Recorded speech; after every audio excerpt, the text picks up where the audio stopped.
If content feels overwhelming, then this video is for you, because most business owners don't struggle with ideas, they struggle with focus. So in this video, I'm going to show you how to build a realistic, simple content plan in about 10 minutes. Step one, let's start with a goal. Before you think about posts, you need to ask yourself one simple question.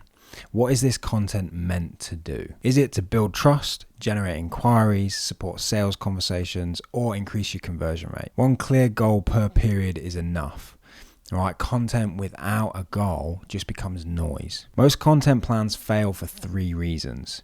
They're too ambitious, they're platform-led, not goal-led, and they don't support sales. A good content plan should feel boring but achievable. People plan daily posts, multiple platforms, complex information, right? But the content plans that win are boring but achievable. Once you've got clear direction, a defined audience, and a lead generation system, the next question you want to ask is, what content should I be creating?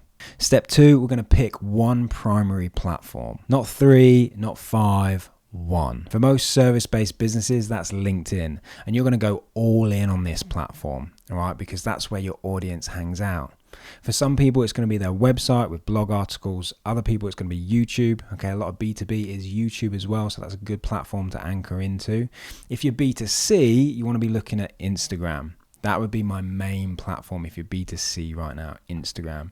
You could also tie in Facebook because of your retargeting with your ads. There'd be the 2, but Instagram is definitely a focus for B2C. Your secondary platforms you can use to repurpose the content from your main anchor platform. Your focus is what creates the momentum. Okay, step 3 is we're going to use 3 content types. All right, and these are designed to be super easy and simple because every business can generate these. A lot of the time when it comes to content, you're already doing the work. We just need to document it, process it, and post it. So you only need 3 types of content. The first is problem-based content. Things your ideal client is stuck with. What are they having challenges with? We need to talk about that on our social media, right? On our dedicated anchor platform. So for me, if that's LinkedIn, I want to talk about the problems my clients have with lead gen, the problems they have with creating video content, the problems they have with getting traffic to their website, and so on and so on. The second is proof-based content. So you've been here, you've done it before, here's the evidence. That's really important because what we're trying to do with social media is build trust. People want to know that you're their trusted provider. You've done it before, you've got the case study, you've worn the t-shirt, you know, and they can believe in you and they believe in that process because you've got proof, you've got evidence, you've done it before. And then finally, we want to talk about process-based content, how you think, how you work, how you do stuff, right? So documenting your journey as a business owner, behind the scenes, how you onboard a client, what actually happens, what's the next step? Do you know what I mean? Is it right for them?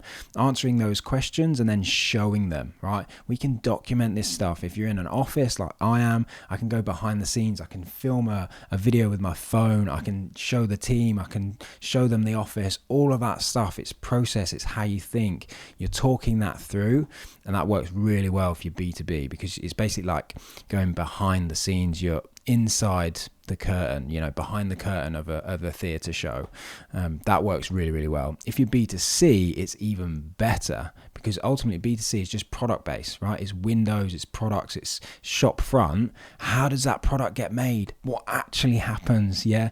Gymshark, Ben Francis, he took people on that journey and documented what he was doing from when he was sewing and knitting the items of clothing, right? Imagine every other B2C brand doing that exact thing. People are going to be interested in that because you're documenting the journey. So it's process-based content. If your content fits into one of these 3, then you're on the right track. Step 4, this is turning one idea into multiple pieces of content. And this is where we can get content to become really easy because from one blog article or from one LinkedIn post, we can create multiple different pieces of content. So one idea can become a LinkedIn post, a short email, a short video, or a talking point on a call. Let's use an example. So I have meetings with clients every 2 weeks, and I also see prospects in the spaces.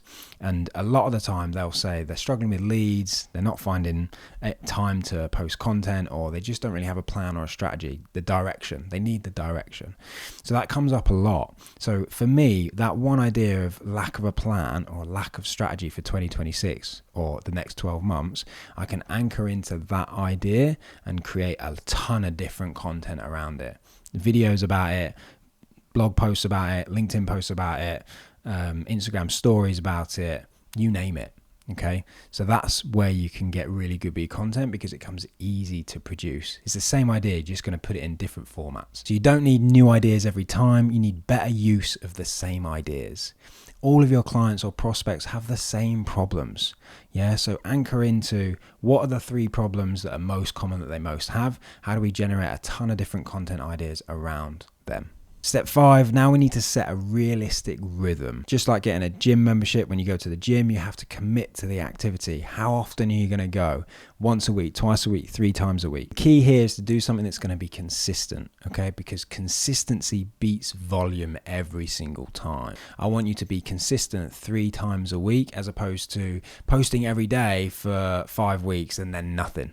Right, because you've run out of steam and you've run out of energy. I'd rather you post 3 times a week for 12 months and you build that momentum and that consistency, because that's what's going to keep you in the game. The game of business is to stay in business. So how do we do that? We build momentum, we build consistency. So this content should be boring but achievable. And step 6, this is a final point. We have to link our content to a next step. They have to have a call to action. You have to want them to do something next. Where are we sending them? We've got to point them in a direction, right? For me, it's booking a marketing roadmap call. So they're going to book a call. What is that for you? What's your call to action? What do you want them to do after they've seen that piece of content? Save this post for later, add a comment, repost it. What are you wanting them to do? Content works really well when you've got your lead magnet. Okay, so you're generating content because you want to push people to download the lead magnet, which is a useful guide, the video to watch, a resource of some sort. So then when they download it, you get their data, they get value, but you've got a lead you can follow up. If people enjoy your content but don't know what to do next, you're missing opportunities. The real shift is this: content isn't about being clever, it's about being clear and consistent. If your content helps the right people take a step forward, then it's doing its job. If you found this video useful, then smash that subscribe button. And if you actually want help building a dedicated content plan, we do this in our one-to-one strategy sessions. Leave with a clear plan, realistic actions, and content ideas you can actually stick to. There's a link below if you want to apply, and I look forward to seeing you in the next video.